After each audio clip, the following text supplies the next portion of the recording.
Good morning students. हमने law of chemical combination शुरू किए थे, उसके फर्स्ट 2 लॉज हमने कर लिए हैं। अब हम थर्ड लॉ पे आ रहे हैं, law of multiple proportion. This law was given by Dalton in 1803। अब इस लॉ की डेफिनेशन क्या है? According to law of multiple proportion, when two elements combine with each other and form more than one compound, then the mass of one of the element which combine with fixed mass of other element bears simple whole number ratio. अब इस definition को समझने से पहले एक example हम लेंगे। दो एलिमेंट नाइट्रोजन और ऑक्सीजन आपस में कंबाइन कर रहे हैं और डिफरेंट टाइप के ऑक्साइड्स बना रहे हैं, डिफरेंट टाइप के कंपाउंड्स बना रहे हैं। तो पहले कॉलम में ऑक्साइड्स है, दूसरे कॉलम में हम नाइट्रोजन का वेट लिखेंगे, तीसरे कॉलम में हम ऑक्सीजन का वेट लिखेंगे, अगले कॉलम में हम नाइट्रोजन का वेट फिक्स कर लेंगे, उसके अगले कॉलम में कि फिक्स्ड नाइट्रोजन के वेट के साथ कितना ऑक्सीजन का वेट कंबाइन कर रहा है, और लास्ट कॉलम में हम क्या ले लेंगे, रेशियो निकालेंगे। तो पहला है N2O, इसको हम नाइट्रस ऑक्साइड भी बोलते हैं, लाफिंग गैस भी बोलते हैं। नाइट्रस ऑक्साइड में 2 नाइट्रोजन है तो वेट आ गया 28, एक ऑक्सीजन है वेट आ गया 16। नाइट्रिक ऑक्साइड में 1 नाइट्रोजन है वेट 14, एक ऑक्सीजन है वेट 16। N2O3 में 2 नाइट्रोजन है वेट 28, 3 ऑक्सीजन है उसका वेट 48। N2O4 में 2 नाइट्रोजन वेट आ गया 28, 4 ऑक्सीजन वेट आ गया 64। N2O5 2 नाइट्रोजन इनका वेट आ गया 28, 5 ऑक्सीजन इनका वेट आ गया 80। तो हमने इन कंपाउंड्स में नाइट्रोजन और ऑक्सीजन का वेट लिख दिया। अब हम नाइट्रोजन का वेट फिक्स कर दिया, कितना, 1 नाइट्रोजन के बराबर वेट फिक्स कर दिया। यहाँ पे भी 14, 14, 14, 14 एंड आल्सो 14।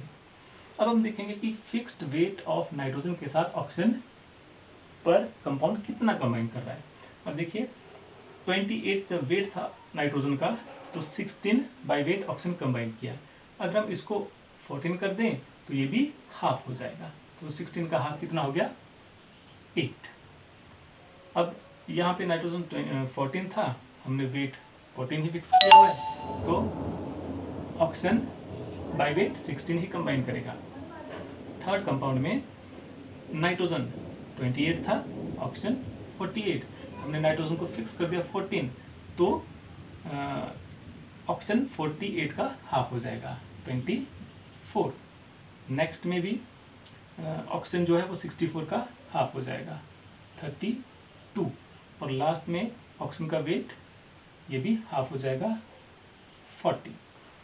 तो फिक्स्ड वेट ऑफ नाइट्रोजन के साथ ऑक्सीजन का वेट कंबाइन कर रहा है 8, 16, 24, 32 एंड 40। इनकी अगर हम सिंपल रेशो निकाल लें तो ये सारे 8 से डिवाइड हो जाएंगे। इधर आ जाएगा 1, 2, 3, 4 एंड 5। अब वापस डेफिनेशन पे आते हैं। When 2 elements combine to form more than one compounds, then the weight of one of the element which is fixed with this weight, the other elements combine in a simple whole number ratio।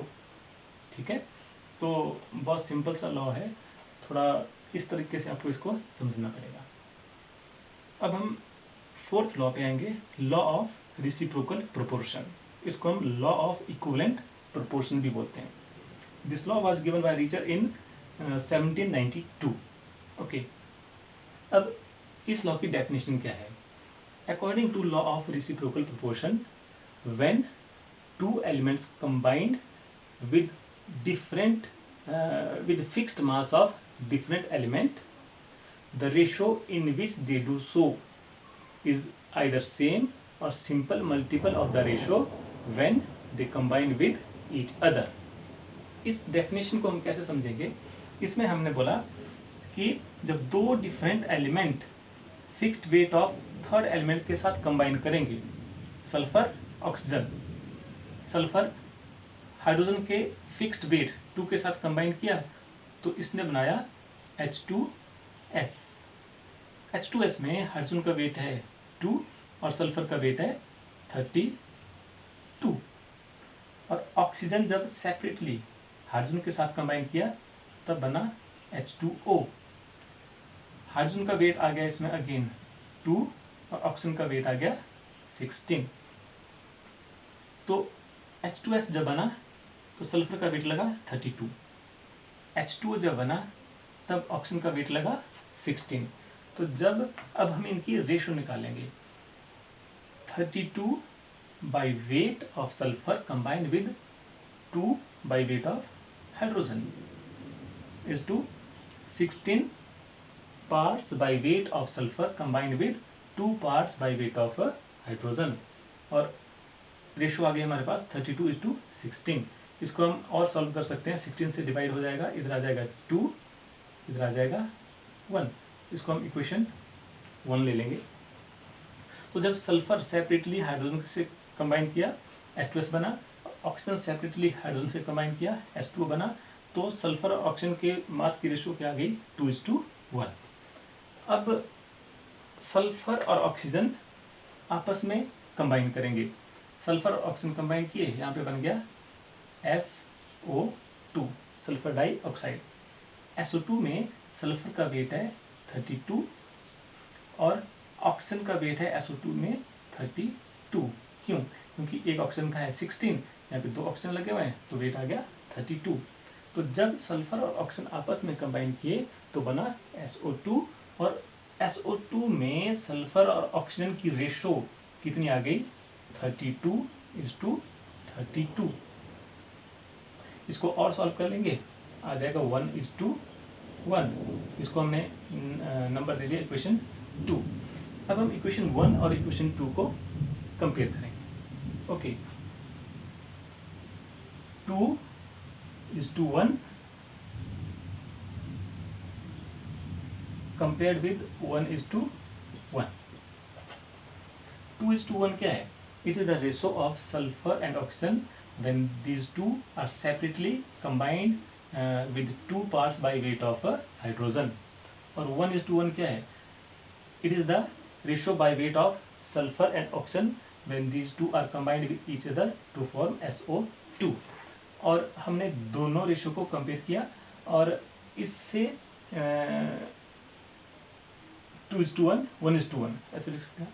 तो इसको हम solve करें तो हमारे पास आ जाएगा 2:1।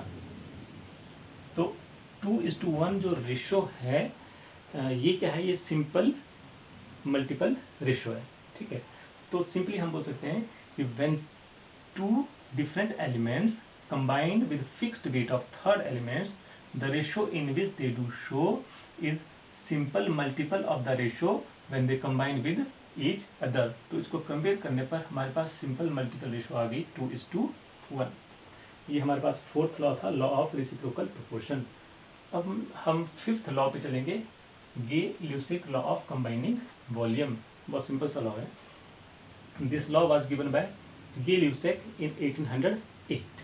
Okay, Gay Lussac ने कहा according to this law when gases combine together और produced in a chemical reaction, ठीक है, व्हेन गैसेस कंबाइन टुगेदर और produced in a chemical reaction the ratio in which they do so is simple multiple bye there volume provided that all the gases are at same temperature and same pressure। मतलब जब किसी भी reaction में gases combine करेगी या gases बनेगी तो उस रिएक्शन में उन गैसेस के वॉल्यूम की रेशो सिंपल मल्टीपल होगी। For example 1 volume of hydrogen combined with 1 volume of chlorine formation of 2 volume of HCl। हम लिख सकते हैं H2 1 volume combined with Cl2 again 1 volume, there is formation of 2HCl 2 volume, सारे गैसीय state में।